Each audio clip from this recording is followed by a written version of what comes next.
right, everybody, welcome to the Double R Reacts, and here we are going to be talking about the first wild card matchup of Saturday between the Los Angeles Chargers versus the Houston Texans, and that game is at 4:30 on CBS and Paramount Plus. Let's get right into it. Jim Harbaugh, first playoff game since he was with the San Francisco 49ers. Actually, that was back in 2014. Because they lost to the Ravens in the Super Bowl, and then I think they went back to the playoffs against Seattle the following year because they had got Anquan Bolden.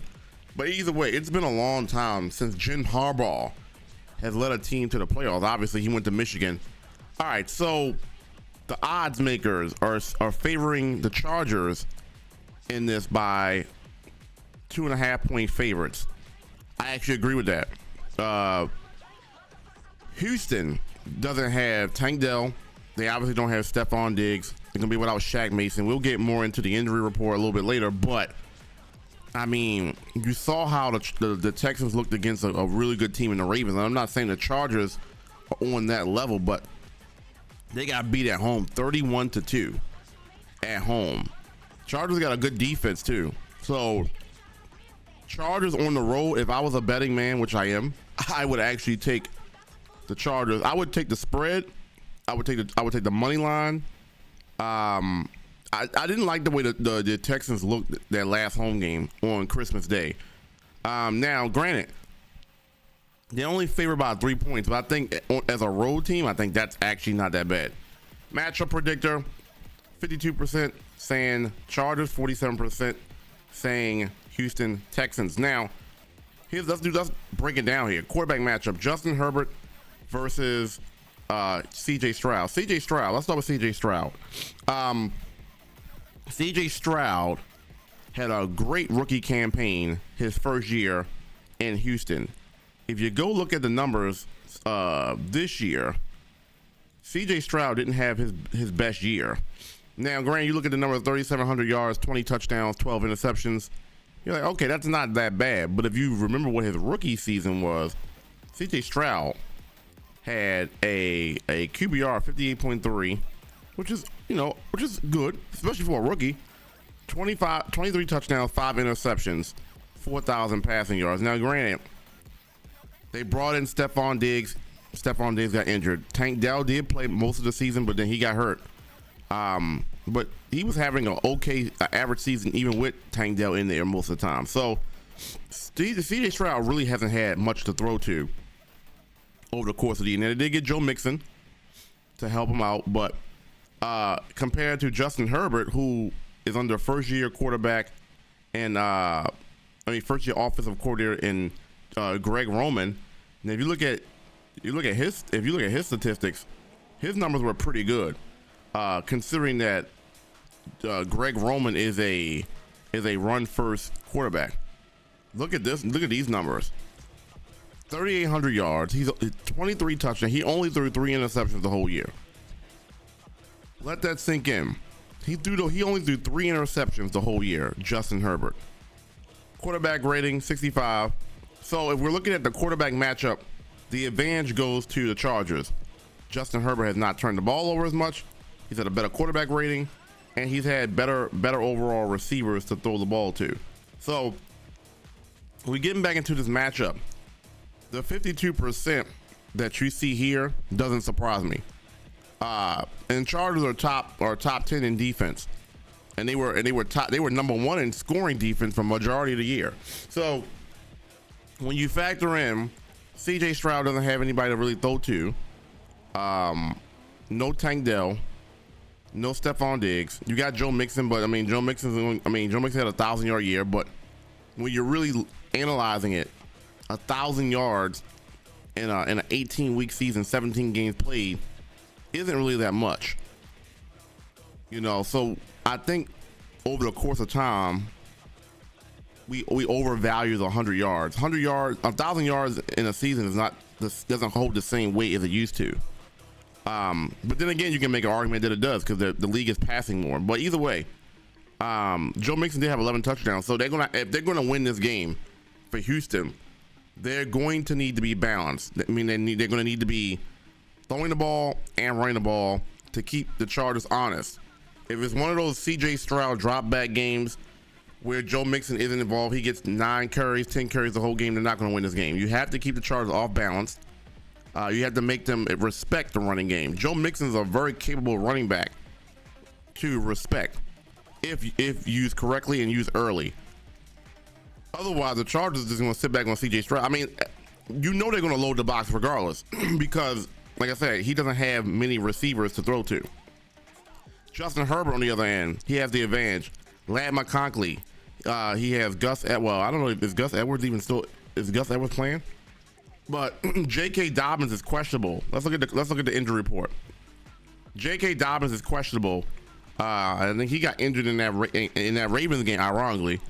But Joshua Palmer is out. But for the most part, Justin Herbert is going to have his receiving core. So at the end of the day, who's more efficient this year? Quite obvious. Justin Herbert has only thrown 3 interceptions as opposed to Stroud, who's thrown double-digit interceptions. Herbert is a very good quarterback in a running system. Like we say, Greg Roman is a run-first coordinator.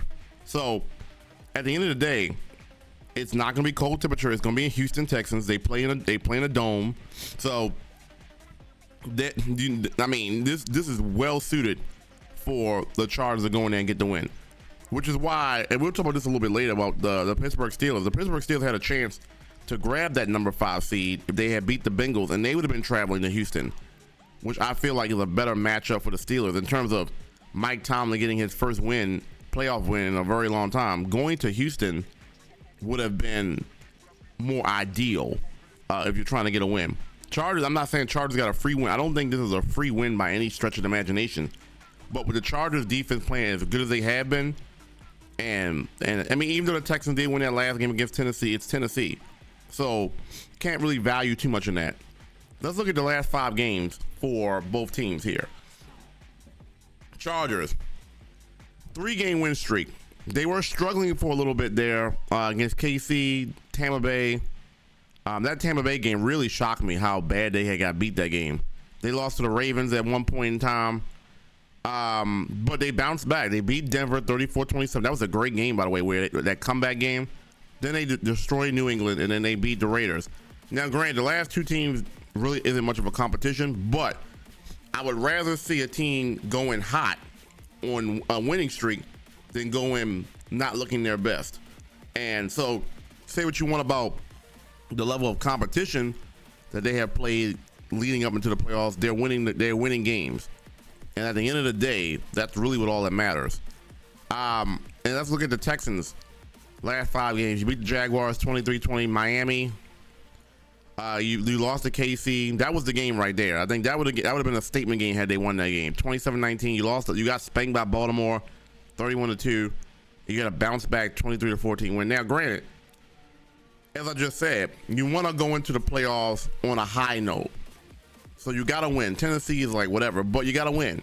But like looking at the tougher competition that you're going to play in the playoffs, you lost to KC, you lost to Baltimore, and probably the top 2 AFC teams in the playoffs right now. So the Chargers are not on that level, but the Chargers do have a good defense and they have a very respectable offense. So it's going to be tough because when they have played good competition, the Texans have not delivered. Let's look at their schedule. So they got spanked by Minnesota 34-7. They lost to Green Bay 24-22. You lost to the Jets. You lost to the Jets. You lost to the Lions. You lost to Tennessee. Then you lost, like I said, you lost to KC. You lost to Baltimore. So Minnesota's a playoff team. Green Bay's a playoff team. The Lions are a playoff team. Baltimore, KC. So they did beat Buffalo early in the year. When Tank Dell was there. Whatever playoff team have they beaten this year? They haven't beaten any other playoff team. Like Buffalo, Indiana, none of these teams are playoff teams. So the only playoff team that they've beaten this year is Buffalo, and that was very early in the season. So, whereas, I mean, the Chargers, I'm not saying the Chargers any better, but the Chargers have beaten They've beaten Denver. They beat Denver twice. They swept Denver. They've beaten, well, Cincinnati isn't a playoff team, but they have a playoff offense. But I'm not going to count that. I mean, they haven't beaten nobody either. They beat Denver twice. They lost to Tampa Bay, who's a player. So they don't have much of a good resume either against playoff teams. So it evens itself out. Neither team really has a really good win against playoff teams, but they're playing each other. And I trust the Chargers in this matchup more than I do Houston because the Chargers have a better roster, better defense, and their quarterback is playing better. And Houston has injuries to the receiving core that's going to make it as tough for CJ Stroud. So once again, I am taking the spread at 3. I'm taking the money line as well. 2.5 point favorites. I'm taking that as well.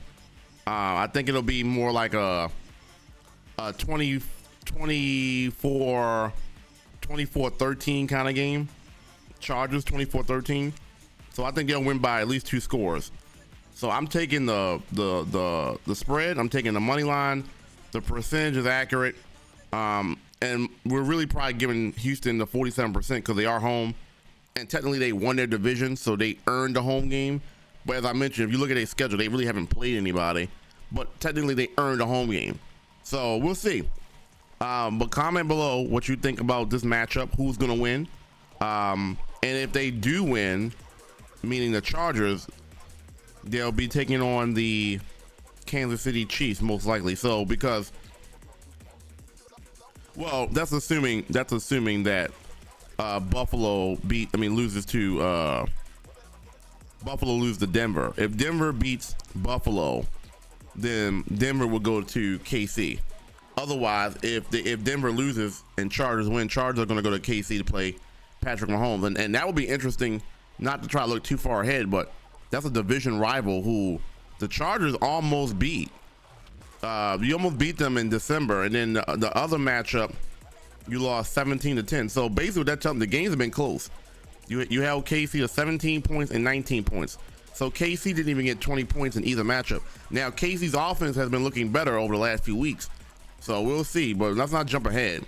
Let me know what you guys think. Chargers and Texans, who wins? Do you like the spread? Do you like the money line? Or are you expecting an upset with Houston winning? Let me know below.